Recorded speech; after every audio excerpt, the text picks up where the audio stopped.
Welcome back. We have been ticking through projects lately, getting closer and closer to being able to sail off. I know that we're ready to be out there, and I'm sure you guys are ready to see all the exciting places we're going to be going. So things are moving along. As you know from my last video, the electronics package is installed, up and running. Everything works great. That's a big load off my shoulders.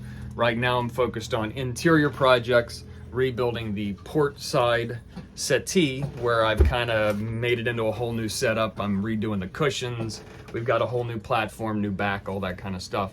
So I'm gonna work on that. Right now, that area is kind of a storage compartment for all the stuff that's supposed to go in the cabinet that's over on the starboard settee.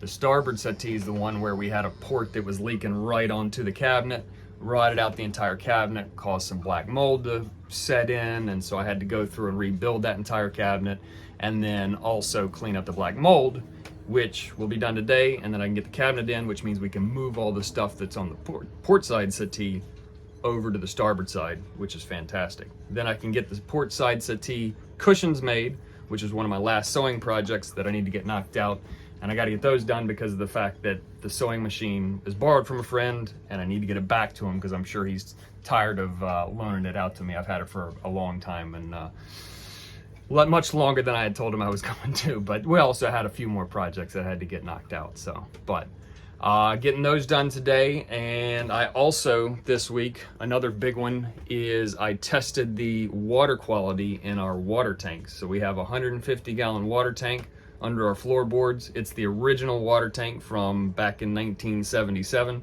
So it's got some years on it. Water's been stored in there for a long time. I just wanted to make sure it was all good. We went through and did a full treatment process at the beginning of the season, bought some solution that you add into there, and it's supposed to go through and clean it all up. And we flushed it out, and we've been through, I think, 2 tanks at this point. And so I went through and tested the water, and it's all good. This test here was for coliform bacteria and came back negative, so we're good there. And there's a whole slew of other tests, everything from water hardness, alkalinity and pH, other kinds of bacteria, pesticides, which we don't have to worry about. This is for like wells and things like that where you might have runoff, but we don't have to worry about that. But went through, tested everything, and it's all good. Everything looks nice. The water comes out nice and clear. I've tasted it a couple times and it tastes okay, so I think we'll be able to be using that pretty soon here for maybe drinking water. I think we're still gonna get a tank for that, but at least we can use it for cooking pastas and washing all of our foods and everything else and feel like we're safe doing that. So that's a good one that's knocked out. The other big development last week was that we finally got back the storied Genoa, our head sail that's at the very front. We had to have it rebuilt 3 different times. The company that we bought it from made some mistakes, and so we just kept having to send it back. We would get it back, discovered that there was something else that they didn't do, and it's been a bit of a mess, but we got it back, and we have wind this afternoon. So we're actually gonna be able to go out and go sailing, which is very exciting, and stick around for that, because while we're out sailing, I'm gonna walk you through our fancy electronics package that we got with the radar and everything else, and how it all works together, and all the different fanciness that it can do as we're out there, and the ways it's gonna make us safer while we're out there. So I'm about to get to work. Stick around. We got a lot of fun going on today.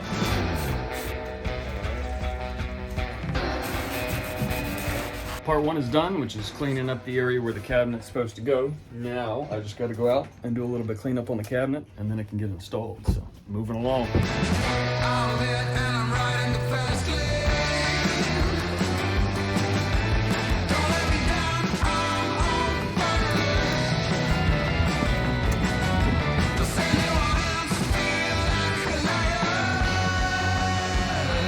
Just like that, the cabinet is in.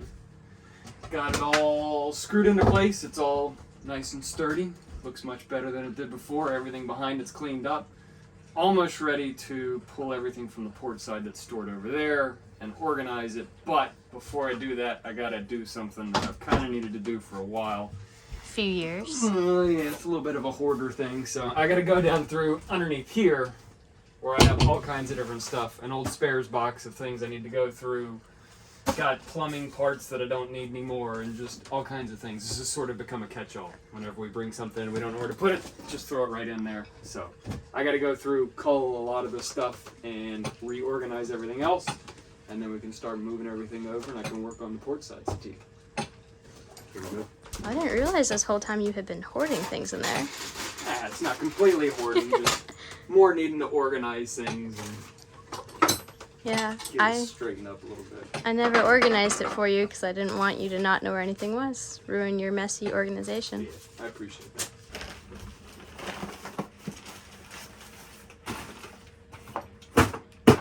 It's not perfect, but it's much better. Much more organized, and I fit way more stuff. This is everything that used to be into it.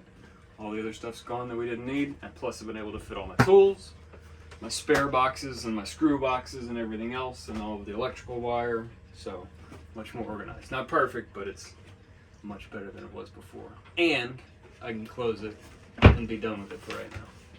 Let's go sailing.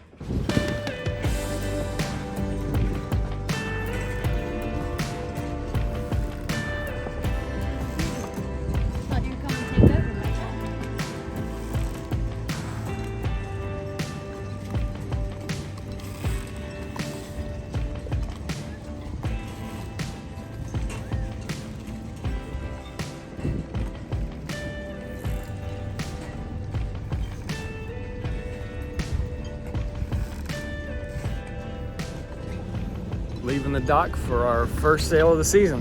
Nothing like waiting until September to go sailing for the first time.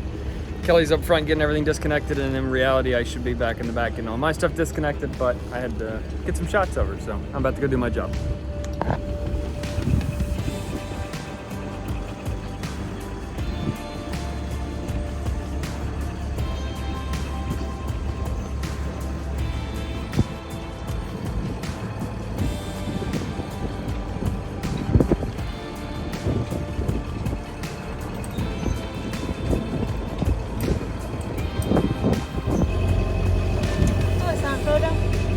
Video. So we were leaving the dock. Kelly got all her stuff done up front. I went to go take off my stern lines, and the one that's over on the port side I dropped in the water. So Kelly did a little Superman, jumped onto the dock as the boat's blowing away from the dock, grabbed the line, pulled it up, dropped it on the dock, ran back, and then had a good like 5-foot jump to get back on the boat. She made it. So that's part of the fun of sailing and a little bit of the drama we have sometimes. It's your first time dropping one in the water. Yeah, it is. It is. I was just in too much of a rush. Too many things going on. I'm all flustered. The problem with leaving it in the water until we get back is now there's a line dangling in the water for the prop to completely get wrapped around. So we don't want that. No. Don't want that. But we got great winds. We got looks like our peak recently is like 17 knots. So that's kind of what we like. A lot of fun. A lot of fun. So there's a lot of boats that are on their way back in, probably because the wind's kicking up. But we're gonna head on out there and get into some trouble. And we have a lot of friends that don't like to go out when it's over 10. So to give you an idea, like 17's fun. Yeah. It's starting to get a little rowdy, but not quite. Yeah. It's when it gets a little spicy. So here we go. We're officially sailing. Engine is off. Kelly's in her normal spot as the captain of the boat, and I'm just here doing the grunt work. So You're sitting there looking pretty. that's what I do best. Both we got the head sail out and the mainsail. We haven't put the mizzen out, and we probably won't today. It's a little windy, so we'll just kind of cruise along like this. Most everybody's on their way back in, as we said a second ago. I think it's a little stiff for everybody, but our heel is what? It's only negative 18 right now. It's negative 23 earlier. It's 18 right now. We were 23 earlier, so living on an angle again. Feels good? Well, now we're at 24. There you go. How's it feel? Feels good. It's a beautiful day for it too. It's a little hot, but it's a great wind. I don't think it's too hot with all the wind. I think it's perfect temperature to be in this type of wind. Yeah, it's fantastic.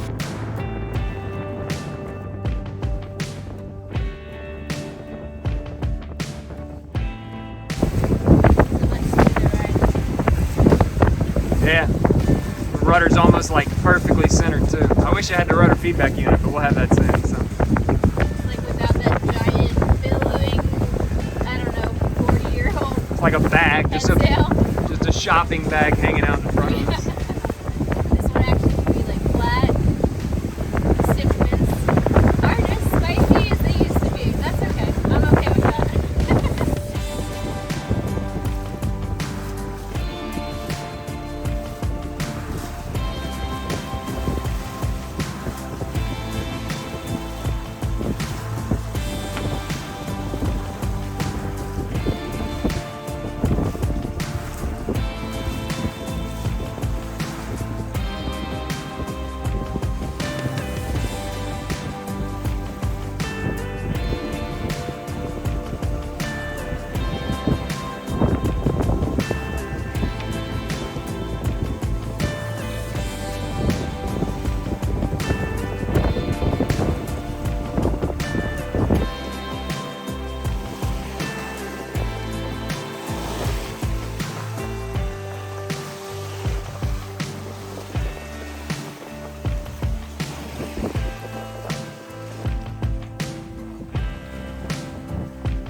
In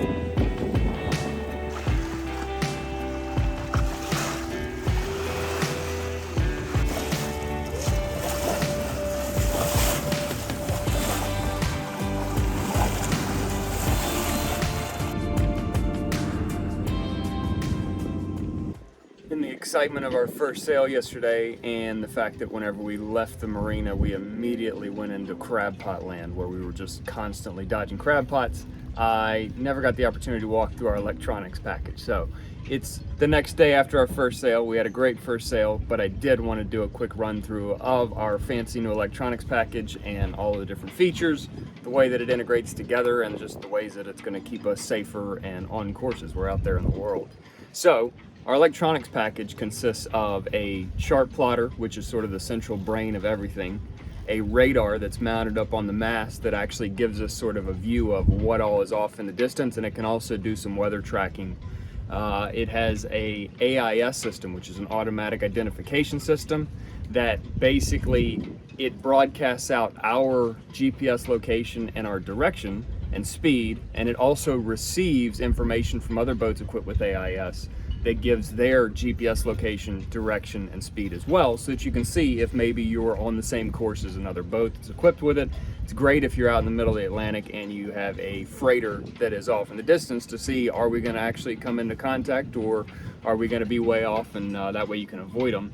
And then it also has an autopilot system that has a drive unit that actually steers our rudder, and it'll set a course based on a heading that we put in, just a regular old compass course, or we can actually set this one up based on whether or not we want it to track the wind, because we set our sails based on the wind being a certain direction relative to our heading, and if that wind shifts, then we got to either adjust our sails or we have to adjust course. Traditional autopilots only work based on a compass heading, but this new one that we have is pretty cool because it can actually adjust our course if the wind shifts a little bit, so we don't have to keep resetting sails as we're out there in the world. And then it has a few different transducers, one of them being our depth transducer that also has a little speed wheel in it that as we're moving through the water spins and tells us how fast we're moving through the water. And then we also have a paddle wheel and a direction indicator at the top of the mast for our wind that'll tell us where the actual wind's coming from and what the speed is, which is great information to have.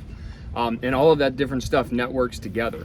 And that's our fancy electronics package. It's far superior to what we've been using the past 2 years on the bay, which was a basic set of 3 instruments, our depth, our boat speed, and a wind instrument at the top. It used 3 old school analog displays to show us that information. And we had an old autopilot that had like 4 buttons on it where you set a course, you push a button to turn it on, and then it holds that course, and then you had a couple of buttons to be able to adjust it, and then you had a button to turn it off, and that was essentially it. And then we had our phones as chart plotters. We use the GPS in the phone, and then there's apps that you can download that have chart plotters in them. And I will say that I was surprised by how accurate those things were. We used them to navigate into some pretty tight anchorages late at night, which is not ideal, but sometimes whenever you're sailing on the bay, you arrive when you arrive, and it's not really a place where you can just keep on sailing through the night like you can in the Atlantic or other areas.